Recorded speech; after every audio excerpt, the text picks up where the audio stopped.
Salve, salve galera, tudo bem? Foi realizado o sorteio do confronto da segunda fase da Basketball Champions League Américas, então a gente já sabe quem que os brasileiros vão enfrentar e é sobre isso que a gente vai falar hoje. Então antes de começar, não se esquece de curtir esse vídeo, se inscrever no canal e ativar o sininho para receber todas as notificações. Primeiro vamos falar do sorteio, né?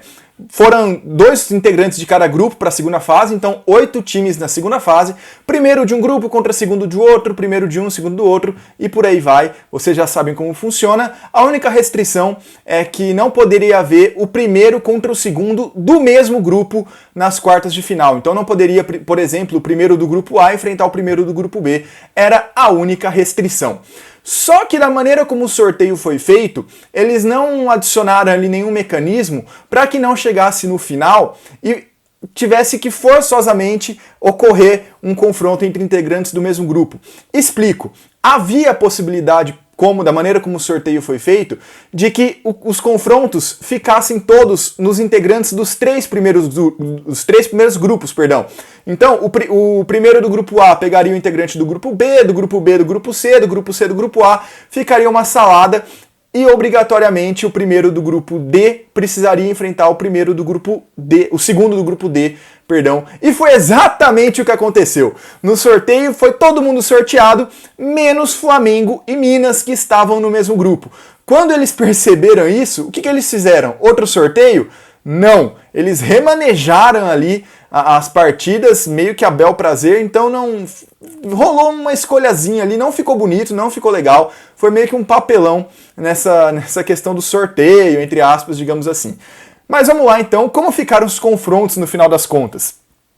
Primeiro, São Lourenço da Argentina contra São Paulo, Flamengo contra o Caballos de Coclé do Panamá, Quimsa e Minas, Quimsa da Argentina, e o Franca vai pegar o Real Estelí da Nicarágua. Lembrando que todos os jogos vão ser em Monágua, capital da Nicarágua, casa do Real Estelí. E detalhe, lá vai ter público, né? Todos vacinados, capacidade máxima de 70% do ginásio, então vai ter público, teoricamente vai ter torcida para o Real Estelí. Bom, mas vocês perceberam, né? Ficou um brasileiro em cada chave, então há a possibilidade sim de ter uma semifinal brasileira. Lembrando que os confrontos vão ser vencedor de São Paulo e São Lourenço com o vencedor de Flamengo e Caballos de Coclé, vencedor de Quimsa e Minas contra o vencedor de Real Estelí em Franca, depois os vencedores se enfrentam na final. Então vamos lá, né? Falar os confrontos na ordem. Primeiro, todos os jogos vão ser no sábado, dia 10 de abril, desde ali de manhãzinha até mais tarde, né? Até mais pra noite. Então vamos lá, primeiro confronto, Flamengo e São Lourenço, São Paulo e São Lourenço, perdão. Confronto chato, confronto difícil, São Lourenço. Já falei disso em outro vídeo, vou deixar até aqui na descrição, quando eu falei da campanha dos brasileiros na primeira fase, eu bati alguns pitacos ali sobre os outros times, mas o São Lourenço é um time chato, um time que foi muito dominante recentemente e ainda tem um elenco muito bom. Alguns nomes, por exemplo, para o São Paulo tomar muito cuidado: José Fildosa, Penca Aguirre, Facundo Pineiro, Dar Tucker, Acunha, Nico Romano, Fillerup, Maldonado. É um elenco muito bom, um elenco muito grande. Então o São Paulo tem que tomar cuidado e a gente não sabe muito que São Paulo entra em quadra, né? Se é o São Paulo com todo mundo jogando bem, se é o São Paulo com uma, duas peças com mais destaque. Fato é, o São Paulo tem um scorer muito bom, pontuador nato, que é o Chamel, e 2 caras numa fase incrível, que é o Jorginho e o Lucas Mariano. A chave para o São Paulo passar pode estar aí também. O Jefferson é um cara que cresce muito em jogos internacionais, em jogos decisivos. Renan Lenz está em grande fase, também bateu o recorde pessoal essa semana. Mas é um confronto muito complicado, não tem favorito, tá? Por mais que eu quisesse apontar o São Paulo como favorito, não há. É o jogo mais equilibrado, junto com o Quimsa e Minas. É um equilíbrio muito grande, pode acontecer qualquer coisa. O José Vildosa tem uma prevalência muito grande sobre os outros armadores aqui na América Latina, ele tá jogando demais. Só que do outro lado vai ter o Jorginho, né, que é um cara muito mais alto, um cara mais ágil, que não tem a mesma visão de jogo, a mesma técnica, é verdade, mas ele defende muito bem, é um cara muito mais atlético que o Vildoça, então a gente pode ter um duelo muito interessante aí, e a tendência é uma atenção também sobre o Dar Tucker, sobre o Romano, que eles vão precisar ter muita atenção com o Lucas Mariano, que também tá numa fase muito boa. Vamos ver, o São Paulo pode sim ganhar, tá quase 50%, 50-50 nesse duelo, tá, gente? É um confronto muito difícil, muito interessante também, muito divertido de assistir. Passando aqui um pouquinho, o jogo aí o mais desequilibrado dessa fase, né? O Flamengo contra o Caballos Ecoclé do Panamá. O time panamenho tem alguns atletas aí de renome, né? Que passam inclusive pela seleção do Panamá. Algumas caras muito conhecidas da torcida brasileira, como o Olivier, que quase foi pro Franca nessa temporada. O José Ayarza, que é o cestinha do time ao lado do Olivier, já jogou no Bauru Basquete. Então, inclusive eles são os dois principais, né, nomes do time. Mas você tem ali também o Fernandes Garcia, você tem o Martínez Correia. É um time qualificado, é um time bom, é um time que tem casca, né? Que está acostumado a jogar esse tipo de competição, mas o Flamengo é superior. Tá? O Flamengo está com um elenco muito bom, mesmo sem o Balbi. Tá? O Balbi machucou, não vai jogar pelo Flamengo, mas o Flamengo contratou o José Figueiredo, armador que jogou pelo São José ano passado no NBB, armador argentino de qualidade, muito bom. Vamos ver como vai estar essa questão do entrosamento, né? Porque ele só pode jogar Champions pelo Flamengo, o NBB não. Então vai ser a primeira partida dele com a camisa rubro-negra, vai ser justamente aí contra o time panamenho. Mas ainda assim, o Flamengo é bem favorito, tá? As chances estão todas para o time brasileiro. É o confronto mais desequilibrado, em teoria, dessa fase da Champions. Seguindo, Quimsa e Minas. E aí a gente tem um problema, né? A gente tem um time brasileiro que é muito bom, né? Para mim, eu já falei, repito aqui, é o melhor elenco do Brasil, mas que está em uma fase.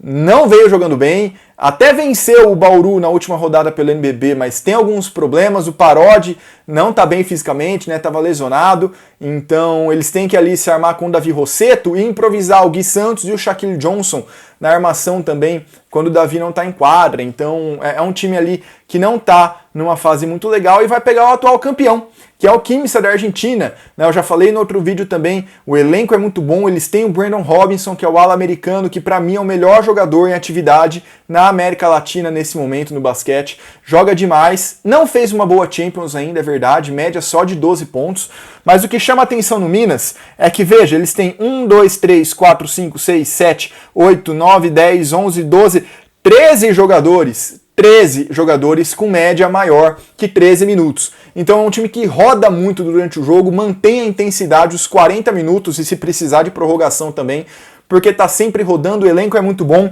Além do Brandon Robson, tem o Cosolito, o Simpsons, Baralli, Copedio, Trevor Gaskins também, o panamenho. Então é um time muito bom, o Mainoldi, o Israel Romero, pivôzão, para bater ali com o JP Batista e o Ronald. É um time muito bom que joga muito nessa intensidade. Qual a vantagem? O Minas também tem um elenco muito grande, né? Tudo bem, por mais que Queiroz, a Rafa Moreira não tenham o mesmo tempo de jogo do que os outros, mas ali você tem vindo do banco o próprio Rafa Moreira, já disse, né? Você tem também o Ronald, você tem uma série de jogadores que podem dar conta do recado, né? Teria o Davi Rossetto, não sei se o Parodi vai estar apto para jogar contra o Quimsa, mas eu acho o Quimsa levemente favorito pela fase dos dois times. O Minas está numa fase complicada, tomara que se recupere justamente contra o time argentino.